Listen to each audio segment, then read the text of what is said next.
Hello, and welcome to Crossing Lines. I'm your host, Bianca Porras. In this podcast series, I explore topics surrounding ICE and immigration, and you'll hear stories that are deeply personal and often difficult to tell. We begin with Valeria, who reflects on her experience growing up as an immigrant, followed by Ben and Steph, who share their concerns about immigration and ICE here in California, and then Giselle, who opens up about her fears for her family facing possible deportation. These aren't just conversations, they're lived experiences, and these are deeply personal, complicated, and emotional stories. And these stories remind us of what's at stake. This is Crossing Lines. Let's begin.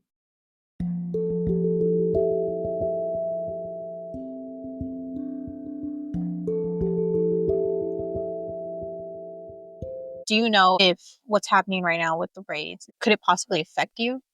Especially in the area that I live in, there's heavy ICE presence all the time. It was definitely something that I thought about thoroughly, and I spoke about it with my therapist before I moved back to LA, because when I made the personal decision to move back was right when ICE presence picked up like crazy, and then the protests were happening in Los Angeles. Yeah. And my concern was in Eugene, there is no way that ICE is ever going to step foot in Eugene of all places, right? And so I was debating with myself a lot, like, what do I do? And eventually, despite my concerns, I told myself that I deserved a life beyond the fear that I had, and I yearned to come back home. So I made the decision to just move back. But currently, I'm just a green card holder. I'm not even a citizen yet. So green cards are so easily revoked for literally anything.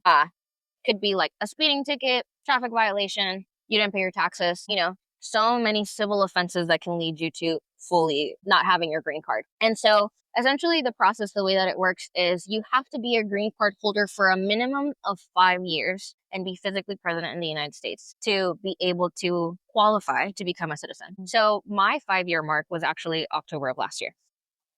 And I have purposely been putting off applying for a citizenship because that means putting my information out there in the USCIS database again, like my current address, my job, what I'm doing with my life. And that instills so much fear in me. It's like a double-edged sword, right? Like I am in danger for being a green card holder. And I also have fear of like putting my information out there while in the pursuit of a more stabilized status and being a citizen. But even that within itself comes with a lot of challenges. Like I would have to save up money to afford a lawyer and be able to pay all the legal fees to even file for citizenship.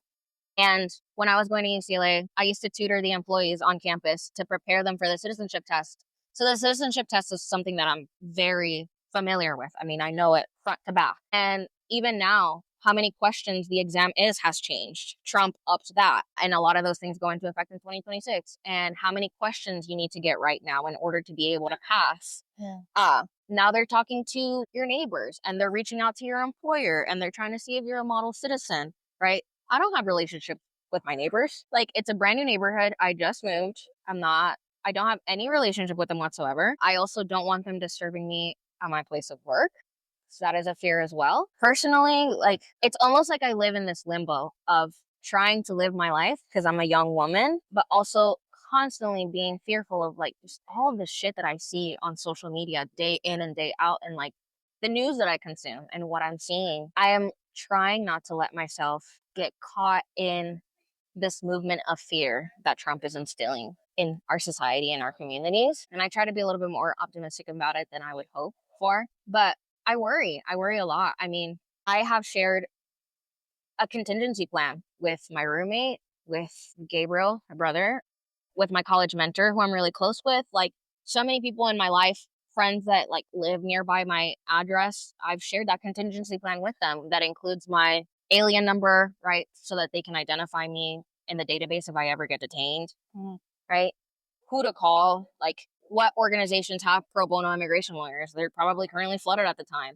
But just in the event that that does happen to me, what to do, how to find me, who to contact, how my parents' phone number to reach them all the way in Honduras and let them know, like, she's been detained. Or for them to know that Gabriel is my emergency contact, my 19-year-old brother. So yeah, I had to alter my life a lot because of the changes that happened. Because now, it's kind of like you're living in fear, right? That at any point, like I am like it's like I live with this like constant anxiety. I'm like always shaking anywhere I go. I mean, the areas that I like to frequent are immigrant communities, right? I like to go shop at the Mexican grocery store or at the carniceria, like places that I can see faces that are familiar, but then it's also those places that get targeted. Like even right? Like they just had ICE officers literally at the Home Depot across the street from us. yeah. ICE was in Baldwin Park today. ICE has been in Covina. ICE has been in West Covina. Like, even when I come here to drop Gabriel off to go see his friends, I am just like, again, I'm like constantly shaking all the time. It's like It's you're looking over your shoulder. my body is containing that anxiety that I constantly have in myself and also when that happens, I don't even know what I would do. Like, would I run? Would I just let it happen to myself? Like in an ideal situation, I think that I would be able to be an eloquent person and be able to present my documentation and explain that I'm not somebody who is worthy of detaining, right? That I'm legalized. But I mean, when that happened to me when I was 13 and I was detained, like the worst thing that like has ever happened to me, I think of being like a 13-year-old girl and having to call my parents and tell them like I just got detained and being put in handcuffs and being put in the back of a patrol car. And despite my family being in California, being in a detention center in Miami, Florida, all by myself for 2 months with only a 5-minute phone call, maybe every other day, because our landline was always flooded by parents and family members who were worried about the children in the detention center and like wanting to like speak with them. On my good days, I think that my life is going to my 9 to 5, coming home and just being a girl. On the days when the reality sets in of the weight of having to pave the way for myself and my siblings and my family as they themselves want to immigrate to this country, when those feelings set in, all I can think about is that's not possible because the current government doesn't want for a normal life to be possible for someone like me. So again, it's like I run through that contingency plan in my head of if that happens to me, like I don't get a due process anymore. I don't get a comfy bed with clean sheets and 3 meals a day, and I get vaccinated and I make sure that I'm healthy. I get treated like the scum of the earth that they want me to feel. So yeah, I don't know what I would do. Would want to think that I could remain hopeful, but I think it would break me in a way that different than it did when I was a child. Again, it's almost like I try to take every measure possible. Like I just recently bought this vehicle. I'd never had a car before. I always used public transportation, but especially when I moved back to LA 2 months ago, it's almost like I wanted to assimilate to formality and whiteness as much as possible, even though that sounds ridiculous. Like being dressed in a blazer and slacks and just looking as obviously put together as possible, like to not have anything that could physically show me to be Hispanic or brown. I mean, I have naturally very curly hair and constantly blow drying and straightening my hair. So I feel like that's a very identifying physical feature of myself. So yeah, I'm just trying to like blend in when I was taking public transportation, always sitting by the window or always sitting close to the door of the bus if I needed to run or anything like that, making sure that I was wearing comfortable shoes so I could run.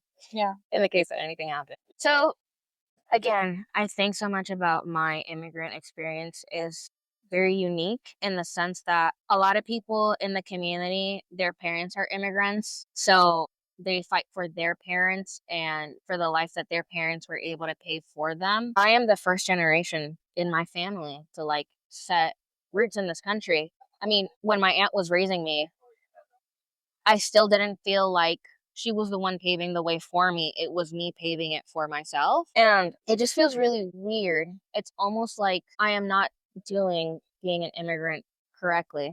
It sounds kind of ridiculous when I say it, but the intersectionality of the privilege that I've had while also giving space for the struggles that I've had, like I don't see them connect. It's like they live in two parallel lines to each other and they never cross.